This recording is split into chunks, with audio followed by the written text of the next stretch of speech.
नमस्कार दोस्तों, mains model answer discussion में आपका स्वागत है। आज जो है हम लोग जो दो क्वेश्चंस पोस्ट हुए हैं कैच इनिशिएटिव में, उसमें से एक क्वेश्चन को डिस्कस करेंगे और उसके स्ट्रक्चर पे डिस्कस करेंगे और थोड़ी उसकी बैकग्राउंड इन्फॉर्मेशन भी लेंगे। तो होप आपने क्वेश्चंस जो हैं वेबसाइट पे देख लिए हैं और आप लोगों में से काफ़ी लोगों ने तो आंसर पोस्ट भी करना चालू कर दिया है। बहुत अच्छी बात है। देखिए, आप जब तक आंसर लिखेंगे नहीं तब तक आपको आइडिया आएगा नहीं कि आगे क्वेश्चंस जो आएंगे उनको कैसे लिखना है, कैसे स्ट्रक्चर करना है। कंटेंट आप कितना भी पढ़ लें, अगर आप लिखेंगे नहीं तो वो सब गॉन है, वो किसी काम का नहीं है। तो लिखना बहुत ज़रूरी है। अगर अभी तक आपने नहीं लिखा है तो अभी लिखिए, कुछ भी लिखिए, 2 पेज लिखिए। गंदा कमेंट आएगा, एक्सेप्ट करिए, फिर से लिखिए। और जो लिख रहे हैं ऑलरेडी उनके लिए एक मैसेज है कि आप सिर्फ लिखें नहीं, आप एटलीस्ट 10 लोगों के आंसर को इवैल्यूएट भी करें। अगर आप देखिए किसी चीज़ को पढ़ते हैं ना, तो आप में वो लेवल आ जाता है कि आप दूसरे के आंसर को इवैल्यूएट कर सकें। और दूसरी बात ये भी है ना कि अगर आप दूसरे के आंसर को इवैल्यूएट करेंगे ना, तो आप एज अ टीचर इवैल्यूएट करेंगे। तो वो जो है, एक तो आपके आंसर्स को और एनरिच करेगा, आपके जो थॉट्स हैं उसको एनरिच करेगा, आपके जो आंसर्स हैं उसमें वैल्यू एडेड पॉइंट्स आपको मिलेंगे दूसरों के आंसर से। क्योंकि आपका आंसर कितना भी आप लिखें बिल्कुल परफेक्ट नहीं होगा, कुछ ना कुछ कमी रहेगी और वो कमी आप पूरी कर सकते हैं। आप समझिए, एक क्वेश्चन आप देखें, उसके रिस्पेक्ट में आप 10 क्वेश्चन और देखें दूसरे कैंडिडेट का, तो आपका आंसर कितना बेहतर हो सकता है। तो ज़रूर पीयर रिव्यू करें। और जो एजुकेटर्स हैं वो तो ऑलरेडी रिव्यू कर रहे हैं जितना पॉसिबल हो रहा है दिन का। तो आज के डिस्कशन में अभी स्टार्ट करेंगे। जो आज का हमारा क्वेश्चन होगा डिस्कशन का, वो रहेगा account the rise of regional political parties and assess their role in Bihar. मतलब जो क्षेत्रीय राजनीतिक दल हैं उनका उदय कैसे हुआ नेशनल स्टेज पे बिहार के संदर्भ में, और ओवरऑल उनका रोल क्या रहता है, उनकी कुछ विशेषताएं हैं, कुछ खामियां होंगी। तो ओवरऑल उनका रोल क्या होता है पब्लिक परसेप्शन में, डेमोक्रेसी के स्ट्रेंथनिंग में। देखिए, कोई चीज़ ख़राब हो सकती है डेमोक्रेसी में, लेकिन इसका ये मतलब नहीं है कि उसको हटा दिया जाए। तो आए दिन काफ़ी मांगे उठती हैं कि regional parties are like that, like this. तो इसका ये मतलब नहीं कि वो बिल्कुल ही ख़राब है, हर चीज़ में प्रॉब्लम होती है। तो उसको रख के, उसको यूज़ करके हम किस तरह से स्ट्रेंथन कर सकते हैं अपने एग्जिस्टिंग सिस्टम को, वो सब अगर हम इसमें मेंशन करेंगे, आगे देखेंगे हम कैसे उसको मेंशन करेंगे। तो जैसे ही हम रीजनल पॉलिटिकल पार्टी की बात हुई है यहाँ पे, तो इससे पहले हमको जानना ज़रूरी है कि ये पॉलिटिकल पार्टीज़ का कंसेप्ट क्या क्या है। ठीक है, पॉलिटिकल पार्टीज़ को अगर हम पढ़ेंगे तो उसमें काफ़ी सारे कंसेप्ट इमर्ज होके आएंगे, उनकी आइडियोलॉजीज़ को, उनके मेथड्स का। लेकिन इतना डीप में हम नहीं जाएंगे क्योंकि हमारा क्वेश्चन एक है और इस क्वेश्चन के इर्द गिर्द थोड़ा सा ही बस एक स्फीयर में हम जाते हैं, फिर क्वेश्चन को देखेंगे, इसके स्ट्रक्चर को देखेंगे। तो हमारे पास जो है पहला वो है कि पॉलिटिकल पार्टीज़ होती क्या हैं। पॉलिटिकल पार्टी जो होती है ना, ये एक वॉलंटरी ऑर्गेनाइजेशन होती हैं और एक ऑर्गेनाइज्ड ग्रुप ऑफ पीपल होता है इनका। कुछ लोग, 5-10 लोग इकट्ठा हो गए और एक राजनीतिक पार्टी रजिस्टर कर दी। और वो 5-10 लोग जो हैं वो अलग अलग बैकग्राउंड से हो सकते हैं, लेकिन उनकी जो कन्वर्ज होते हैं वो एक पॉइंट पे कन्वर्ज होते हैं। वो कन्वर्ज होने का क्या है, वो है कि उनकी आइडियोलॉजी सेम है, उनकी पॉलिटिकल आइडियोलॉजी सेम है। वो 5-10 लोग जो हो सकता है कि इंडस्ट्री लगाने के पक्ष में नहीं है, हो सकता है वो ऐसा भी हो कि वो इंडस्ट्री को हेल्प करना चाहते हों और जो लोकल लोगों की जो समस्याएं हैं उसको इंडस्ट्रियल डेवलपमेंट करके उससे जो इकोनॉमिक डेवलपमेंट होगा उससे सॉल्व करना चाहते हैं। लेकिन कोई एक तबका होगा, कोई एक लोग ग्रुप होगा जिस लोगों का जो ये चाहेगा कि सरकार जो है वो सारी सुविधाएं लोगों को दे, हम मार्केट पे डिपेंडेंट नहीं रहें। तो उनका एक अलग अलग ग्रुप हो जाएगा। वो अगर ग्रुप इस सेम व्यू को शेयर करते हैं, ठीक है, और साथ में अगर उन्होंने राजनीतिक पार्टी रजिस्टर करी है तो इलेक्शन लड़ेंगे। अब इलेक्शन लड़ रहे हैं, इसका मतलब कि वो संवैधानिक व्यवस्था पे विश्वास कर रहे हैं। ठीक है, तो संवैधानिक व्यवस्था पे विश्वास करके वो क्या चाह रहे हैं कि हम लेजिस्लेचर में, हम लॉ मेकिंग में अपना प्रेजेंस दें। अगर लॉ मेकिंग में प्रेजेंस देना चाह रहे हैं तो इसका तो यही मतलब हुआ कि कहीं ना कहीं वो चाहते हैं कि हमारी सरकार में कुछ भागीदारी हो। ठीक है, तो they are the organised group of people who share the same political view और try to gain political power through constitutional means and also desire to work for the promoting national interest. और जो भी काम करेंगे ना, वो पूरी राष्ट्र के हित में काम करेंगे, राष्ट्र के लोगों के हित के लिए काम करेंगे। ठीक है, तो they are organised group of people उनकी सिमिलर पॉलिटिकल आइडियोलॉजी है और पॉलिटिकल पावर अटेन करना चाहते हैं कैसे, थ्रू कॉन्स्टिट्यूशनल मीन्स, और जो काम करेंगे वो नेशनल इंटरेस्ट में रहेगा। ठीक है, तो ये तो था एक ब्रीफ डिफिनेशन पॉलिटिकल पार्टीज़ का डिफाइन हम कैसे करेंगे। अगर एक परीक्षा में आया तो आप इसको अपने वर्ड्स में लिख के एक्सप्लेन कर सकते हैं। अब आते हैं कि हम based on ideology political party को हम किस तरह से क्लासीफाई कर सकते हैं। ठीक है, तो आपने काफ़ी सुना होगा कि राइट विंग, लेफ्ट विंग। ठीक है, तो भारत में ऐसी एग्जिस्टेंस है पार्टीज़ का जिनका अपना एक पॉलिटिकल आइडियोलॉजी है, चाहे वो लेफ्ट विंग हो, चाहे वो राइट विंग हो, या फिर वो लिबरल हो। अगर वो राइट विंग है, ठीक है, अगर वो राइट विंग है तो उनको फर्दर दो कैटेगरी में हम लोग रखते हैं। दो टाइप के होते हैं, जो एक रिएक्शनरी और कंजर्वेटिव। अब देखिए, रिएक्शनरी और कंजर्वेटिव में भी डिफरेंस है। अगर आप उसको डिफरेंस को देखेंगे तो रिएक्शनरी जो होते हैं ना, वो ओल्ड सोशल और इकोनॉमिक सिस्टम जो है, पॉलिटिकल इंस्टीट्यूशन जो है, उसी पे चलना चाहते हैं। किसी तरह का भी चेंजेस अगर आया तो दे विल रिएक्ट। ठीक है, वो चाहते हैं कि पुरानी व्यवस्था जो है उसको हम वापस लाएं, उसको कायम करें। एक कंजर्वेटिव होती हैं, ये भी राइट विंग के दायरे में ही आती हैं। इनका क्या होता है ना, ये चाहते हैं कि किसी तरह समाज में स्टेटस को मेंटेन हो, अभी जो चल रहा है वैसा ही बना रहे, कोई चेंजेस ना आए इसमें। तो स्टेटस कोइस्ट होते हैं, उनको हम कंजर्वेटिव पार्टीज़ के कैटेगरी में डालते हैं। फिर एक सेंट्रल स्टैंड लेते हैं वो। ठीक है, लिबरल स्टैंड लेते हैं, ना राइट ना लेफ्ट, बिल्कुल हम सेंटर में रहेंगे। ठीक है, तो ये लिबरल की कैटेगरी में आएंगे। और लेफ्ट पार्टी जो रेडिकल कैटेगरी में हम उसको क्लासीफाई करते हैं, वो बिल्कुल से चाहते हैं ना कि जो एग्जिस्टिंग सिस्टम है उसको थ्रो आउट कर दें और हम एकदम से न्यू ऑर्डर प्लेस कर दें, एकदम नया तरह का सिस्टम, एकदम अभूतपूर्व, है ना, उस टाइप का कर दें। तो हम इसमें ये नहीं करेंगे कौन अच्छा है कौन बुरा है, ये आइडियोलॉजीज़ हैं जो एग्जिस्ट करती हैं, उसको मैं बताने की कोशिश कर रहा हूँ। अब आप देख लीजिए, खुद से समझ लीजिए कि इंडिया में राइट विंग में कौन है, लेफ्ट विंग में कौन है और सेंटर में कौन है। साथ में अगर हम वर्ल्ड कॉन्टेक्स्ट में देखें तो पॉलिटिकल पार्टीज़ को ना, जिस तरह का उनका कंपोजिशन होता है या जिस तरह का उनका एग्जिस्टेंस है कंट्री में, हम 3 टाइप की पार्टी सिस्टम एग्जिस्ट करती हैं। ऐसा कि जहाँ पे सिर्फ एक रूलिंग पार्टी हो। ठीक है, वहाँ पे रूलिंग पार्टी सिर्फ एक पार्टी हो, रूलिंग पार्टी गलत बोला मैंने, सिर्फ एक पार्टी हो और वही पार्टी डिसाइड करेगी जो भी हो, और उसके अंदर जो चलेगा, बाहर से दूसरी पार्टी नहीं होगी। तो उस तरह से हम देखेंगे कि जो यूएसएसआर था उसमें ऐसा ही कुछ था, और काफ़ी ईस्ट यूरोपियन कंट्रीज़ हैं जहाँ पे अभी भी वन पार्टी जो है वो एग्जिस्ट करती है। दूसरा है टू पार्टी सिस्टम। आपको काफ़ी लोगों को पता भी होगा कि यूनाइटेड किंगडम और यूनाइटेड स्टेट्स में अभी भी टू पार्टी सिस्टम है। वही 2 प्रोमिनेंट पार्टीज़ हैं, उन्हीं के बीच में फाइट होगी, उन्हीं के लोग चेंजेस होते जाएंगे पार्टी का, और अकॉर्डिंगली जो हेड ऑफ़ द स्टेट है या हेड ऑफ़ द गवर्नमेंट है वो चेंज होंगे। लेकिन अपने भारत की बात करें तो यहाँ पे जो है ना, एक एमलगमेशन है डिफरेंट आइडियोलॉजीज़ का, और साथ में एक मल्टी पार्टी सिस्टम है। मल्टी पार्टी सिस्टम बोले तो यहाँ पे नेशनल पार्टीज़ भी हैं, रीजनल पार्टीज़ भी हैं।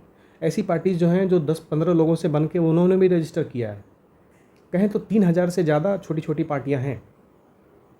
ठीक है, अभी क्या नंबर है आप इलेक्शन कमीशन की वेबसाइट पे देख सकते हैं कि नेशनल पार्टीज़ कितनी हैं, स्टेट पार्टीज़ कितनी हैं, और छोटी छोटी पार्टी कितनी है। और इन सब जो पार्टीज़ हैं, इनका जो रिकॉग्निशन है, इनका जो सिंबल है, वो सब जो है इलेक्शन कमीशन गवर्न करती है। ये एक छोटी सी बात थी। अब भारत में जो डिफरेंट आइडियोलॉजीज एग्जिस्ट करती हैं, वो उनके काफ़ी रीज़न्स हैं। रीज़न है। पहला रीज़न तो ये कि अब भारतीय स्वतंत्रता संग्राम जो था उसमें एक काफ़ी प्रोमिनेंट जो ग्रुप था वो कांग्रेस का, वो ग्रुप एग्जिस्ट करता था। इसके कारण काफ़ी लोग जो है उससे जुड़े रहे, उनकी जो सोच है वो काफ़ी मेल खाती थी जो कांग्रेस की ओवरऑल सोच थी उससे। इस तरह से एक काफ़ी समय तक, एक लंबे समय तक जो है वो वर्चस्व बना रहा कांग्रेस का। लेकिन बाद में जो है आइदर पर्सनालिटी कल्ट से कुछ लोग ऐसे इमर्ज हुए जिनके नाम से पॉलिटिकल पार्टी शुरू हो गई, या फिर उस कांग्रेस में ही फूट पड़ गई, उसकी वजह से काफ़ी बिखराव आ गया और काफ़ी पार्टियाँ इमर्ज हो गई। ठीक है, तो हम एक छोटा सा टाइमलाइन देखेंगे कि भारत में जो है वो पार्टी का इवोल्यूशन कैसे हुआ। हम इसको जल्दी ख़त्म करेंगे क्योंकि हमको क्वेश्चन डिस्कस करना है। तो इमर्ज कैसे हुआ, तो टाइमलाइन की अगर बात करें तो हम जानते हैं कि भारत की आज़ादी में, स्वतंत्रता संग्राम में कांग्रेस का एक अहम रोल था। इसलिए कांग्रेस ने काफ़ी समय तक इंडियन पॉलिटिकल सिनारियो में अपना प्रेजेंस दिखा के रखा। आप देखेंगे कि 1964 1967 तक काफ़ी ज़्यादा वर्चस्व था कांग्रेस का। इसके बाद जो है ना, जो इलेक्शन हुआ था, इसमें ड्यू टू जैसे जैसे देखिए आज़ादी मिली तो लोगों का जो प्रायोरिटी थी वो चेंज होती चली गई। तो उस प्रायोरिटी के बेसिस पे भी काफ़ी डिविजन्स आ गए। उसके बाद जो नए नए लोग जुड़े तो नए नए लोगों की नई आइडियोलॉजीज़ आई, उसके कारण बिखराव आया। तो अगर 67 का जो चुनाव था उसमें मात्र 54% सीटें जो हैं वो कांग्रेस को मिली थी। ठीक है। इसके बाद से और साथ में काफ़ी पावर स्ट्रगल शुरू हो गया था और छोटे छोटे फैक्शंस में कांग्रेस डिवाइड होना शुरू हो गई। तो ये जो चला वो 1977 एक वाटरशेड मूवमेंट था, क्योंकि इससे पहले 1975 में इमरजेंसी लगाई गई थी। इस इमरजेंसी के बाद लोगों में काफ़ी रोष था। उस रोष के कारण क्या हुआ कि काफ़ी छोटी छोटी पार्टियां इमर्ज हो गई और वो साथ में मिलके एक मल्टी पार्टी सिस्टम जो बोलते हैं, उसका पहला जो एग्जांपल है वो 1977 के चुनाव में ही देखने को मिला, जब जनता पार्टी ने अपनी सरकार बनाई थी। बाद में 80 के दशक में देखें, यहाँ से कांग्रेस जो है थोड़ी सी स्ट्रेंथन होनी शुरू हो गई, स्टेट लेवल में थोड़ी इमर्ज होनी शुरू हो गई। करीब 20 साल का अंतराल आया था। उसके बाद जो स्टेट लेवल है उनका काफ़ी धीरे धीरे जो है ना काफ़ी स्ट्रेंथन होती चली गई। तो आप देखेंगे कि तेलुगु देशम पार्टी और काफ़ी पार्टियाँ इमर्ज हुई। तो ओवरऑल जो है ना 89 तक आप देखेंगे, 89 के बाद एक डिफरेंट दौर आया, वो था कोएलिशन पॉलिटिक्स का। कोएलिशन पॉलिटिक्स का दौर आया। इसमें एक दो पार्टी नहीं बल्कि 10-10, 20-20, 23-23, 24-24 पार्टी मिलकर सरकार बना रही थी। तो एक बिल्कुल ही नया तरह का कॉन्सेप्ट था जो भारतीय राजनीतिक व्यवस्था में आया था। तो ये छोटा सा हमने एग्जांपल देखा। और हम इसको कैसे भूल सकते हैं 2014, जहाँ पे ये चीज़ जो है ये काफ़ी जाके डिक्लाइन होना शुरू हो गया, क्योंकि एक महाबहुमत मिला भारतीय जनता पार्टी को, और जो रीजनल पार्टीज़ हैं उनका जो वर्चस्व है वो थोड़ा कम होता दिखा। और तब से लेके अभी तक आप देखेंगे काफ़ी सारे इवेंट्स हुए हैं। उसके बाद आप देखेंगे कि उनका जो इन्फ्लुएंस है वो डिक्रीज़ हुआ था, लेकिन फिर से थोड़ा थोड़ा भी इंक्रीज़ होना शुरू हुआ, क्योंकि टाइम के साथ जो है ना लोगों का सोच जो है ना थोड़ी थोड़ी डाइवर्ज होनी शुरू हो जाती है। ठीक है, उसमें ज़्यादा नहीं जाएंगे, अब सीधे हम क्वेश्चन पे आएंगे। हमारा जो क्वेश्चन है कि rise of regional political parties. ठीक है, अब हम राइज़ की अगर बात करें तो ये हमने टाइमलाइन देखा कि रीजनल पार्टीज़ का राइज़ कुछ कहीं ना कहीं 77 से शुरू हो गया था धीरे धीरे करके, और 89 में काफ़ी ज़्यादा तूल पकड़ लिया था। बाद में हम थोड़ा आगे आएंगे कि रीजनल पार्टीज़ का जो इवोल्यूशन हुआ है वो कब और कैसे हुआ, और दूसरा है कि क्यों हुआ। ये दो एस्पेक्ट आएंगे राइज ऑफ रीजनल पार्टीज़ में। ठीक है, अब समझिए कि रीजनल पार्टीज जो है आना क्यों शुरू हुई। अब देखिए भारत जो है बहुत वास्ट कंट्री है, इसमें तरह तरह के लैंग्वेजेस, रिलीजन, कल्चर और इवन जोग्राफिकल फीचर्स भी काफ़ी डाइवर्स है। तो अलग अलग जगहों पे अलग अलग लोगों के जो एस्पिरेशंस हैं, नीड्स हैं, डिमांड्स हैं, वो बिल्कुल अलग हैं। तो जैसे जैसे पोस्ट इंडिपेंडेंस में चीज़ें चली तो वो मेनली सेंटर ओरिएंटेड थी। ठीक है, सारी पॉलिसीज़ जो हैं प्लानिंग कमीशन के तहत सेंटर से डिसाइड हो रही थी। उसके कारण क्या हुआ ना कि काफ़ी अनबैलेंस हो गया डेवलपमेंट में। तो जैसे जैसे अनबैलेंस हुआ तो क्या है कि लोकल सेंटिमेंट्स जो है वो काफ़ी बढ़ा, लोगों की जो सोच है वो अपने रीजन के प्रति थोड़ी इमर्ज होनी शुरू हुई, क्योंकि बिहार के लोगों को ज़रूर लगेगा कि गुजरात में इतना डेवलपमेंट क्यों है, महाराष्ट्र में इतना डेवलपमेंट क्यों है। ठीक है, तो ये वाली जो चीज़ें हैं ना वो धीरे धीरे आई और वो एक्सप्रेस हुई किसके फॉर्म में, तो रीजनल पॉलिटिकल पार्टीज़ के फॉर्म में। तो ये एक छोटा सा था कि कॉन्टेक्स्ट सेट करने के लिए। अब हम एक फीचर्स देख लेंगे। आगे बढ़ने से पहले हम फीचर्स देखेंगे कि अगर हम रीजनल पार्टी के फीचर्स लिखेंगे तो क्या लिख सकते हैं। जल्दी से 4-5 फीचर्स हैं वो हम देख लेते हैं कि फीचर्स पर पहले देखेंगे कि ये एक पर्टिकुलर एरिया में ही अपने कॉन्टेक्स्ट बना के रखता है, एक पर्टिकुलर रीजन में ही अपना कॉन्टेक्स्ट बना के रखता है। इनको जो इलेक्टोरल बेस है इनका वो काफ़ी कन्फाइन रहता है, एक पर्टिकुलर तबके के, एक पर्टिकुलर समाज के, एक पर्टिकुलर एरिया के लोग ही इनको वोट करते हैं और इनका इन्फ्लुएंस भी उससे ज़्यादा नहीं होता है। अब आप बताइए, अगर डीएमके के लोग यहाँ आके प्रचार करेंगे बिहार में आके, तो क्या आप उनको वोट देना चाहेंगे? आपको समझ ही नहीं आएगा कि वो आके करेंगे क्या, यहाँ की कल्चर को समझेंगे कैसे। तो वही चीज़ है, तो इनका इलेक्टोरल बेस जो है ना वो कन्फाइन होता है। साथ में उनका एक रीजनल इंटरेस्ट होता है, एक दायरे का इंटरेस्ट होता है। वो अपने आप को यहाँ के कल्चर से, यहाँ के रिलीजन से, यहाँ के लैंग्वेज से, यहाँ के एथनिक ग्रुप से अपने आप को जोड़ते हैं। साथ में उनका फोकस जो होता है ना वो रीजनल इश्यूज़ पे होता है। वो अगर चुनाव भी लड़ते हैं ना तो रीजनल मुद्दे उठाएंगे। उनको ये मतलब नहीं है कि भारत का चाइना के साथ कैसा रिलेशन है। उनको ये मतलब ज़रूर रहेगा कि बिहार में लोगों को पीडीएस का अनाज सही से मिल रहा है कि नहीं मिल रहा है, यहाँ पे इरिगेशन की, सिंचाई की क्या व्यवस्था है, उस पर इनका फोकस रहेगा। तो उस इशू पे वो चुनाव लड़ेंगे। साथ में जो रीजनल ऑटोनॉमी है, अब देखेंगे सेंट्रल स्टेट रिलेशन में काफ़ी कुछ टकराव चलता रहता है। तो उस संदर्भ में अगर हम रीजनल ऑटोनॉमी की बात करें, अगर हम कि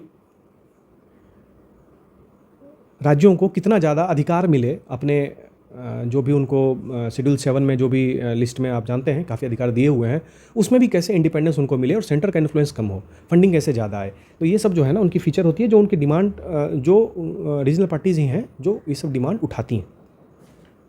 तो ये तो था फीचर्स। अब हम आते हैं कि उनका राइज़ हुआ कैसे, हो राइज़ हुआ, ठीक है। तो जैसा मैंने बताया कि आप एक टाइमलाइन से बता सकते हैं कि कब से शुरू हुआ। दूसरा आप बता सकते हैं कि वो कोई एक दो इवेंट्स जहाँ पे रीजनल पार्टी एकदम से अपना असर्ट करना शुरू करी अपने आप को, ठीक है, असर्टेशन ऑफ रीजनल पार्टीज। तीसरा आप लिख सकते हैं इसमें कि जो सेंट्रल टेंडेंसीज़ हैं, सेंट्रल गवर्नमेंट की टेंडेंसी है या सेंट्रल टेंडेंसी है, वो काफ़ी अपना इन्फ्लुएंस जता रही थी। तो उस वजह से जो है वो काफ़ी डिसकंटेंट हुआ लोगों में और धीरे धीरे रीजनल पार्टीज़ का ग्रो शुरू हो गया। अब हम आते हैं कि क्यों शुरू हुआ, क्यों राइज होना शुरू हुआ। तो ये दोनों पॉइंट जो है ना काफ़ी मिले जुले हैं। अगर आप थोड़ा अलग कर सकते हैं तो कर दें, नहीं तो साथ में भी लिख सकते हैं। अगर अलग कर देंगे तो एक टाइमलाइन और एक ओवरऑल नज़रिया दे देंगे कब और कैसे हुआ। बाद में क्यों स्पेसिफिक फोकस करेंगे हम उसमें। तो इसमें जो है काफ़ी सारे पॉइंट्स एक एक करके मैं बताऊँगा। सबसे पहला तो डाइवर्स वाला जो मैंने बताया था कि काफ़ी डाइवर्स है, सबकी अपनी नीड्स और डिमांड है। और जो वर्ड इसमें कीवर्ड लिख सकते हैं कि कल्चरल एंड एथनिक प्लूरलिज्म है, कल्चरल और एथनिक प्लूरलिज्म है, ये एग्जिस्ट करता है। इसकी वजह से state centric, region centric demands हैं, उसको फुलफ़िल करने के लिए रीजनल पार्टीज़ का उदय हुआ। दूसरा है कि जो इकोनॉमिक डिस्पैरिटी है, इकोनॉमिक डिस्पैरिटी हो गई पोस्ट इंडिपेंडेंस, इकोनॉमिक डिस्पैरिटी हुई और रीजनल इम्बैलेंस हुआ डेवलपमेंट में। तो इस कारण से भी रीजनल पार्टीज इमर्ज हुई, क्योंकि अगर उनको ग्रोथ करना है तो अपने लोकल मुद्दों को उठाना पड़ेगा। तीसरा हो गया कि जो रूलिंग क्लास थी, जैसे जो ज़मींदार्स थे, जैसे जैसे इंडिपेंडेंस के बाद सरकार ने ज़मींदार के पावर को रिड्यूस करना शुरू किया, तो वो अपना असर्टेशन जो है वो कम नहीं करेंगे, वो अपने आप को फिर से सेंटर स्टेज में लाना चाहेंगे। तो वो कैसे लाना चाहेंगे, तो वो क्या करेंगे कि अपना वर्चस्व बनाने के लिए अपना एक पॉलिटिकल पार्टी अपने पर्सनालिटी कल्ट के बेसिस पर रजिस्टर करेंगे, या अपना जो उनका वर्चस्व है उस इलाके में उसके बेसिस पर रजिस्टर करेंगे, और वो जो इलाका रहेगा वही उनका वोटर बेस रहेगा। तो एक सेल्फ इंटरेस्ट बोल सकते हैं इसमें, self interest of elite class, ये भी लिख सकते हैं। बाद में नेक्स्ट हो जाएगा कि जो नेशनल पार्टीज़ हैं उनका failure to meet the aspirations of regional people. देखिए ये वाला पॉइंट और ये वाला पॉइंट काफ़ी अलग है, लेकिन अगर हम ये एग्जैक्टली मेंशन करें कि failure of national parties to meet aspirations of local people, ये भी हो सकता है। दूसरा हम लिखेंगे पर्सनालिटी, पर्सनालिटी अगर कैरिस्मेटिक है तो उसके बेसिस पे भी रीजनल पार्टीज़ का उदय हो रहा है, हुआ था, हुआ है और आगे भी होगा। आप बेस्ट एग्जांपल लीजिए, आम आदमी पार्टी जो है दिल्ली में, उसका उदय जो हुआ वो इंडिया अगेंस्ट करप्शन मूवमेंट से हुआ। बाद में उसमें एक single charismatic figure Arvind Kejriwal ji, जो कि वेल एक्सेप्टेड हैं एक मिडिल क्लास सोसाइटी में, और उनके कारण जो है आम आदमी पार्टी काफ़ी फ्लोरिश भी कर रही है। तो ये एक पर्सनालिटी, करिस्मेटिक पर्सनालिटी का एक एग्जांपल है। देखिए आप इस सब में एक एक एग्जांपल देंगे, मैं एग्जांपल नहीं दूंगा क्योंकि आप फिर से वही एग्जांपल अपने इसमें लिख देंगे। आप सोचिए थोड़ा इस पर कि आप क्या क्या एग्जांपल दे सकते हैं हर एक में, जितना एग्जांपल देंगे उतना अच्छा रहेगा। उसके बाद एक और रीज़न है कि जो इमर्ज होती हैं रीजनल पार्टीज़, कि जो मेन नेशनल पार्टी जैसे कांग्रेस है, कांग्रेस से बहुत सारी पार्टी इमर्ज हुई, जैसे national NCP, nationalist Congress party, उसके बाद तृणमूल कांग्रेस पार्टी। ये फैक्शंस में बढ़ जाते हैं, बड़ी बड़ी पार्टियां जो हैं वो फैक्शंस में बढ़ जाती हैं। उन फैक्शंस की वजह से रीजनल पार्टीज़ भी इमर्ज होती हैं। उसके बाद सबसे बड़ा और अहम मुद्दा जो है हमारे यूपी बिहार में काफ़ी देखने को मिलता है कि role of caste and religion, caste और रिलीजन को लेके एक अलग ग्रुप बनाना, उस ग्रुप को एक इलेक्टोरल बेस बनाना और उस इलेक्टोरल बेस के बेसिस पे इलेक्शन में जाना। ठीक है, तो ये भी एक one of the prominent reason है राइज ऑफ रीजनल पार्टीज़ में। बाद में एलियनेशन एंड डिसकंटेनमेंट, किसमें? ट्राइबल ग्रुप्स में। जो ट्राइबल ग्रुप्स हैं ना, वो काफ़ी रिच कल्चर है उनका, लेकिन क्या है, उनको समझना जो है वो इतना आसान नहीं है। जो एंथ्रोपोलॉजिस्ट हैं उनका पूरा करियर चला जाता है एक ट्राइब को समझने में, तो उनको समझना मुश्किल है। तो आप जानते हैं ऑलरेडी इतना रीजनल इम्बैलेंस हो रहा था सेंट्रल गवर्नमेंट से, अब एक ट्राइबल ग्रुप है तो उनको समझ नहीं पा रहे, तो उनमें भी डिसकंटेनमेंट आएगा, उनमें भी एलिनेशन की टेंडेंसी आएगी।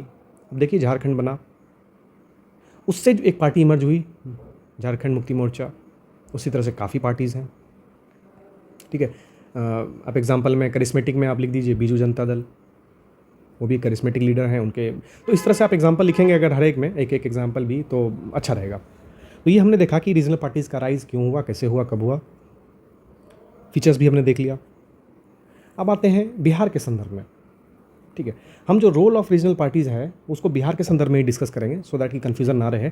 आप वो जो रोल है ना उसको बिहार के कॉन्टेक्स्ट में भी लिख सकते हैं, एग्जाम्पल देके आप क्लियर कर सकते हैं, और उसको नेशनल कॉन्टेक्स्ट में भी लिख सकते हैं। अगर क्वेश्चन आए तो बिहार का एग्जाम्पल दें तो ज़्यादा बेटर रहेगा और वही मार्क्स फेच भी करेगा। अगर बिहार का पॉलिटिकल सिस्टम देखें ना तो बहुत कॉम्प्लेक्स है। अभी रिसेंट में एक वेब सीरीज़ आई थी, उसमें आपने एक बहुत बढ़िया डायलॉग है उसमें बोलता है कि बिहार में ना बाहरी का दाल गलता नहीं है। और एक और डायलॉग है उसमें कि आप जब जब सोचेंगे ना कि बिहार को समझ गए हैं तब बिहार आपको पलट देगा। तो ठीक है, ये लाइटर नोट में था। अभी बिहार जो है ना एक एमलगमेशन है डिफरेंट आइडियोलॉजीज़ का। अभी आप देखिए सिंगल लार्जेस्ट पार्टी बिहार में जो है आरजेडी है, राष्ट्रीय Janata Dal. Second largest party कौन सा है? वो एक नेशनल पार्टी है, बीजेपी। ठीक है, और जो मुख्यमंत्री हैं वो तीसरे नंबर पे पार्टी है। आप देखिए कितना ब्यूटीफुल स्ट्रक्चर है। सेकंड का रोल भी नहीं है लेकिन थर्ड के सीएम बने हुए हैं। तो इस तरह से कॉम्प्लेक्स स्ट्रक्चर है रीजनल पार्टीज़ का बिहार में। तो बिहार में जो इवोल्यूशन हुआ पार्टीज़ का, वो पहले नेशनल पार्टी का काफ़ी ज़्यादा वर्चस्व था। श्री कृष्ण सिंह और अनुग्रह नारायण सिन्हा जी के नेतृत्व में जो हमारी सरकार थी 1950 से 75 तक, वो काफ़ी ज़्यादा प्रोमिनेंट रही। बाद में 80 के दशक में ना सोशल जस्टिस मूवमेंट हुआ था। सोशल जस्टिस मूवमेंट के बाद जो ओबीसी कास्ट हैं उसमें काफ़ी जो डिफरेंट कास्ट हैं, जैसे यादव हैं, कुर्मी, कोयरी, ये लोग जो है ना ये अपने आप को असर्ट करना शुरू किए और उन्होंने स्टार्ट कर दिया जो ऑलरेडी पॉलिटिकल पार्टीज़ पे जिनका वर्चस्व था, जैसे ब्राह्मण, भूमिहार, राजपूत, इनको जो है ना इन्होंने इन्फ्लुएंस जमाना शुरू कर दिया। तो उसके बाद से काफ़ी छोटी छोटी पार्टियाँ जो हैं रीजनल पार्टीज़ इमर्ज हुई। ठीक है, तो एक छोटा सा ये था, आप इसके बारे में पढ़ लीजिएगा, ज़्यादा इसमें करने की ज़रूरत नहीं है, हमारे क्वेश्चन का डिमांड ये नहीं है। हम आते हैं अब रोल ऑफ रीजनल पार्टीज़ क्या है बिहार में। ठीक है, देखिए क्वेश्चन अगर बोल रहा है कि असेस करिए, तो आप सिर्फ उसके पॉजिटिव्स नहीं लिखेंगे, आप उसके नेगेटिव्स भी लिखेंगे।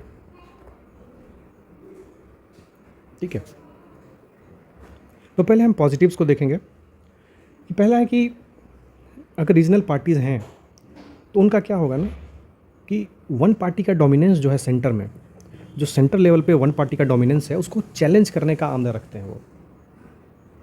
वो बिल्कुल चाहेंगे कि किसी तरह उनका इन्फ्लुएंस जो है, सेंटर का इन्फ्लुएंस पॉलिटिकली स्टेट में ना हो। जैसे अभी रिसेंट का एग्जांपल आप देखिए, बीजेपी के इन्फ्लुएंस को बिहार में कम करने के लिए दो रीजनल पार्टीज़ बिहार में आपस में साथ हो गई। वो उनके साथ भी सरकार बना सकते थे, लेकिन उनके इन्फ्लुएंस को कम करने के लिए उनका सरकार में ना होना ही इनके लिए फ़ायदेमंद था, इसलिए दो रीजनल पार्टी साथ हो गई। ये बेस्ट एग्जांपल है इनका। दूसरा देखें, जो सेंटर स्टेट रिलेशन है, सेंटर स्टेट रिलेशन में जो फंड आते हैं सेंटर से, जो जीएसटी कॉम्पनसेशन होता है, जो डिफरेंट योजना के अंतर्गत जो फंड आते हैं उनका जो कंटिन्यूएशन है वो सही से बना रहे। साथ में जो बिहार के स्पेशल स्टेटस की बात है, स्पेशल स्टेटस की बात है, यानी कि कुछ अगर एक रीजन को कुछ इंपॉर्टेंस देना है तो उसके लिए क्या करना होगा कि अपना प्रपोजल जो है सेंटर में भेजना पड़ेगा, और वो प्रपोजल, वो इंटरेस्ट वही दिखाएंगे जो उस रीजन से बिलोंग करते हैं, और वो इस रीजन से बिलोंग करने वाले जनरली रीजनल पार्टीज़ ही इकट्ठा करते हैं, लोगों के सेंटिमेंट को उस ओर खींचते हैं। तो ये सब ये बढ़िया चीज़ एग्जांपल है स्पेशल स्टेटस ऑफ बिहार का, कि वो रीजनल पार्टी ही अपना असर्ट करवा सकती हैं। उसके बाद जो है लोकल एस्पिरेशंस, जो लोगों के एस्पिरेशंस हैं, छोटे छोटे एस्पिरेशन, जैसे अभी मिथिला मखाना को जीआई टैग मिलने वाला है। साथ में जितने भी लोकल प्रोड्यूस हैं, लोकल आर्टिफैक्ट्स हैं, लोकल हैंडीक्राफ्ट्स हैं, उसको अगर बढ़ाने का काम करेंगे ना, तो ये रीजनल पार्टीज़ जो हैं बखूबी करेंगे बजाय से नेशनल पार्टीज़ के, क्योंकि उनका जो इंटरेस्ट रहता है ना वो कन्फाइंड इंटरेस्ट रहता है। तो अगर अपने इलेक्टोरल बेस को बढ़ाना चाहेंगे तो उनको खुश रखेंगे, खुश रखने में उनके प्रोडक्ट को वो बाहर सेल करेंगे। तो ये लोकल एस्पिरेशंस को बखूबी ध्यान रखते हैं वो। साथ में क्या करते हैं ना वो, कि लोकल पॉपुलेशन के लोकल इलेक्शन में पॉलिटिकल कंससनेस को जगाते हैं। जैसे पंचायत चुनाव हुआ तो लोग जो है ना कंसस हो रहे हैं, नल लगा कि नहीं लगा, ठीक है, पंचायत में सोलर लाइट लगना था, वो सोलर लाइट लगा कि नहीं लगा, नहीं लगा तो वो क्वेश्चन करेंगे वार्ड कमिश्नर से या पंचायत समिति मुखिया से कंप्लेन करेंगे। तो वो अगर रीजनल पार्टीज़ वहाँ हैं तो उन चीज़ों को अच्छे से और लोगों को अच्छे से उस तरफ धकेलेंगी, इसलिए पॉलिटिकल कंससनेस भी है। अब देखिए मैंने यहाँ आरसीपी सिंह लिखा है, इसका मतलब है कि अगर नेशनल पार्टीज़ का स्टेट के साथ सरकार भी बना हुआ है तो स्टेट के लोग जो हैं वो सेंटर में जाएंगे, और रीजनल पार्टीज़ का भी अगर कोएलिशन गवर्नमेंट बना तो कोएलिशन गवर्नमेंट में रीजनल पार्टीज़ का कुछ तो रोल होगा। तो यहाँ से जो लोग जाएंगे सेंट्रल में वो अपना रीजनल इश्यूज़ को मेन मुद्दा बनाएंगे, मीटिंग्स में जो भी इवेंट्स हैं, सरकारी कार्यक्रम है उसमें, तो यहाँ पे इन्फ्लुएंस बनाने का काम करेगा ये। एग्जांपल में पहले आरसीपी सिंह जो इस्पात मंत्री थे, बाद में अब छोटी छोटी चीज़ जैसे better education, better health care facilities, उसके लिए अगर फंडिंग चाहिए, उसके लिए अगर सेंट्रल यूनिवर्सिटी चाहिए यहाँ पे, तो उसकी डिमांड जो है रीजनल पार्टी ज़्यादा करेंगी बजाय सेंट्रल के। सेंट्रल गवर्नमेंट क्या है, अगर बनाएंगे तो उनके जो लोग रहेंगे कहीं ना कहीं एक जगह से बिलोंग करेंगे, तो उनका इन्फ्लुएंस जो है ना वो दायरा होगा। ऐसा मैं नहीं कह रहा कि दूरदर्शी नहीं होते या एक जगह कोई देखते हैं, लेकिन एक थ्योरेटिकल में देख सकते हैं कि अगर एक जगह से बिलोंग करते हैं तो उनका डायरेक्शन एक जगह होगा। लेकिन रीजनल पार्टीज़ अगर हर जगह की अपना अपना उठाएंगे, मुझे भी आईआईटी चाहिए, मुझे भी एनआईटी चाहिए, मुझे भी फोरेंसिक साइंस लैब चाहिए, ये सब चाहिए, तो सरकार का ध्यान आकृष्ट होगा उस तरफ। इसलिए मैंने लिखा सेंट्रल यूनिवर्सिटी का जो डिमांड अभी चल रहा है उसके संदर्भ में आप इसको लिख सकते हैं कि बेटर एजुकेशन के लिए, और हेल्थ के लिए भी आप लिख सकते हैं कि एम्स की डिमांड की जा सकती है, या अगर मेडिकल कॉलेजेस हैं जो सेंट्रल यूनिवर्सिटी रन करती हैं उनकी डिमांड की जा सकती है। बाद में जितने भी पब्लिक यूटिलिटीज़ हैं जैसे एयरपोर्ट्स हैं, रेलवे स्टेशंस हैं, तो इनका जो डिमांड रहेगा ये रीजनल पार्टीज़ ज़्यादा अच्छे से समझ पाएंगी, वहाँ क्यों ज़रूरत है, वहाँ के विकास में कितना उपयोगी है, ठीक है। और सबसे इम्पोर्टेंट सोशल जस्टिस, जो सामाजिक तबके को सोशल जस्टिस का जो ऑलरेडी बिहार में जो काफ़ी आंदोलन चला है 80 के दशक में, तो वो वाला डिमांड जो है ना regional parties as a representative of certain caste और रिलीजन ग्रुप जो है वो उनके डिमांड को फुलफ़िल कराने के लिए अपना आंदोलन करेंगी, पार्टीज़ बनाएंगी, अपना प्रेशर ग्रुप बनाएंगी एक, ठीक है। साथ में लास्ट पॉइंट एक लिख लेंगे कि जो रीजनल पार्टीज़ हैं इनका बहुत महत्व है पार्लियामेंट्री डेमोक्रेसी में। आप एक बहुत सुंदर स्टेटमेंट है कि minority must have its say and majority must have its way. एक दूसरे को ना कॉम्पनसेट करने की प्रवृत्ति होनी चाहिए डेमोक्रेसी में, एक दूसरे को संभालने की। आप गलत कर रहे हो तुम वहीं रुको, मैं गलत कर रहा हूँ तो आप मुझे रोको, ये वाली टेंडेंसी अगर डेमोक्रेसी में रहेगी तो डेमोक्रेसी काफ़ी आगे बढ़ेगा, काफ़ी स्ट्रेंथन होगा इससे। उसके बाद काफ़ी ज़्यादा पॉइंट्स हैं इसमें, जितना आप एक्सप्लोर करेंगे उतना मिलता जाएगा कि सेंट्रल गवर्नमेंट के पार्टीशन रोल को भी ये कहीं ना कहीं चेक करती हैं। अच्छा, जो भी मैंने अभी बताया करीब 10-11 पॉइंट, आप इसमें एग्जांपल के साथ लिखेंगे बिहार के कॉन्टेक्स्ट में, तो ये बहुत बढ़िया role of regional parties in Bihar का अच्छा एक आंसर बन जाएगा। अब अगर कहीं पे पॉजिटिव्स है तो मैंने बताया नेगेटिव्स भी होंगे, तो रीजनल पार्टीज़ का नेगेटिव भी है बहुत सारे, उसकी खामियां भी हैं उनमें। क्या क्या खामियां हैं एक एक करके थोड़ा सा ब्रीफ में देख लेते हैं कि वो जो है एक, ठीक है आप रीजनल मुद्दे को उठा रहे हैं, लेकिन उस रीजनल मुद्दे की आड़ में जो नेशनल मुद्दा है वो छिप जाता है। आप एग्जाम्पल अगर देखेंगे कि तमिलनाडु का जो मछुआरों का इशू रहता है श्रीलंका के साथ, उसके कारण श्रीलंका और भारत में जो बायलेटरल रिलेशंस है उसमें काफ़ी ज़्यादा तलखी आ जाती है। दूसरा लिख सकते हैं कि उनका जो पॉलिटिक्स होता है ना, उनकी जो पॉलिटिक्स होती है वो कास्ट पे, रिलीजन पे बेसिस होती हैं, साथ में रीजन भी बोल सकते हैं, रीजन बेसिस होती है। तो क्या है ना, यहाँ पे सेशनिस्ट टेंडेंसी आ जाएगी। रिलीजन हुआ तो थोड़ा नेचर जो है वो कम्युनलिज्म की तरफ शिफ्ट हो जाएगा। अगर कास्टिस्ट है तो काफ़ी ज़्यादा एक दिशा में, अलग दिशा में चला जाएगा, जो समाज को डिवाइड करने का काम करेगा। अगला अगर आप देखें तो जितने भी डिस्प्यूट्स हैं, जैसे इंटर वाटर डिस्प्यूट्स है, रीजन को लेकर डिस्प्यूट है, कुछ स्टेट्स में लैंड डिस्प्यूट्स है, वो जो है ना इस रीजनल पार्टीज़ की वजह से और ज़्यादा फूटता है, वो सॉल्व होने का नहीं होता है, क्योंकि वो उनका प्लैंक है, इलेक्शन प्लैंक है, ठीक है, तो वो रिड्यूस नहीं हो पाता है। उसके बाद है कि ये पॉपुलिज्म पे काफ़ी भरोसा रखते हैं, काफ़ी पॉपुलिस्ट मेजर्स लेते हैं, इसके कारण स्टेट एक्सचेकर को काफ़ी नुकसान होने का खतरा भी रहता है। बाद में क्या है कि किसी भी डिसीजन मेकिंग में, चाहे सेंट्रल हो स्टेट हो, उनका जो रीजनलिज्म वाला फैक्टर है ना वो हमेशा रहता है। तो ये क्या है, ओवरऑल नेशनल इंटरेस्ट को थोड़ा हर्ट करता है, ठीक है। तो हमने देख लिया नेगेटिव्स, अब हम जल्दी से कंक्लूजन देख लेते हैं, वीडियो काफ़ी लंबा हो गया, कंक्लूजन देख लेते हैं। कंक्लूजन में ऐसा लिख सकते हैं कि आप एक चीज़ समझिए कि कोई शरीर का अंग है, अगर ख़राब हो गया, अगर कुछ प्रॉब्लम उसमें कुछ डिजीज़ हो गया सपोज़, तो इसका मतलब ये नहीं कि उसको काट के हटा दें, हम उसको ठीक करने की कोशिश करेंगे। और अगर उसमें ख़राब है तो इसका भी ये भी मतलब नहीं कि गला काट दो। तो कोई भी अगर खामी है सिस्टम में तो उसको ठीक करना चाहिए। तो जो रीजनल पार्टीज़ हैं वो एग्जिस्ट करती हैं और उनमें कुछ खामी भी है, लेकिन इसका ये मतलब नहीं है कि दे आर कर्स, ठीक है, वो कर्स नहीं है। अगर उन रीजनल पार्टीज़ को लेते हुए पॉलिटिकल पार्टीज़ आगे बढ़ती हैं, देश आगे बढ़ता है, तो डेमोक्रेसी जो है स्ट्रेंथन होगी, क्योंकि लोकल एस्पिरेशंस जितना फुलफ़िल होंगी, हमारा डेमोक्रेसी का जो बीज है वही लोकल एस्पिरेशन है, वो फुलफ़िल होता जाएगी। जो हमारा जो कॉन्स्टिट्यूशन मेकर, जो कॉन्स्टिट्यूंट असेंबली में जो डिस्कशंस होते थे, तो उनका जो विज़न था, उनका जो नोबल थॉट्स था, उनको फुलफ़िल करने का काम ये रीजनल पार्टीज़ करती हैं और करती रहेंगी। थोड़ा 19-20 तो चलता रहता है, लेकिन इसका ये मतलब नहीं कि ख़त्म कर दिया जाए। तो इस तरह का कंक्लूज़न आप इसमें लिख सकते हैं, ठीक है। तो होप आपने काफ़ी अच्छे से समझ लिया है टॉपिक को। और इसका जो सेकंड क्वेश्चन है, आज का जो सेकंड क्वेश्चन है, उसका वीडियो भी एम्बेड किया हुआ है, आप उस वीडियो को देखिए, उसके बाद उसका आंसर लिखिए, आपको एक अच्छा रेफरेंस मिल जाएगा। हाँ, एक चीज़ मैं बताना भूल गया इसमें, कि जो पॉलिटिकल पार्टी मैं बता रहा था, उसमें एक बहुत ही पॉलिटिकल साइंटिस्ट थे, मॉरिस जॉन्स। मॉरिस जॉन्स का अगर स्टेटमेंट आप लिखें तो बहुत अच्छा रहेगा। उन्होंने क्या कहा था कि इंडियन पार्टी सिस्टम जो है ना, Indian party system has a multi party system with one party dominance. Indian party system has multi party dominance with one party system, dominance, ठीक है। तो मिलते हैं अगले वीडियो में, कीप राइटिंग, थैंक यू।